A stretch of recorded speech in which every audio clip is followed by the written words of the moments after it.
inawezekana kikombe hiki kiniepuke, lakini si kama mimi nitakavyo, bali mapenzi yako yatimizwe. Bwana sifiwe sana. Amen. Uliangalia neno apate kulitimiza. Amen. Bwana sifiwe sana. Amen. Amen. Amen. Manake Yesu anatufundisha kuomba kwa usahihi.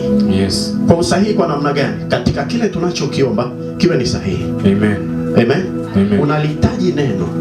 Maandiko yanasema hivi, mjue sana Mungu ili uwe na amani. Ndipo mema yanakujia. Huwezi kuwa na mema kama hujalijua neno. Amen. Bwana asifiwe sana. Amen. Amen. Amen. Amen. Amen. Angalia anasema hivi, mjue sana Mungu ili uwe na amani. Ndipo mema. Mjue sana. Mjue sana. Mjue sana. Okay, kumbe ambaye hamjui Mungu ndani yake hakuna amani. Amen. Okay, ambaye hamjui Mungu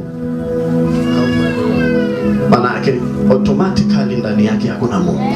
Amen. Kwa sababu aliye na Mungu anamjua Mungu. Amen. Hiyo ndio sababu Mungu akaja kukaa kwake. Amen. Bwana asifiwe sana. Amen. Amen.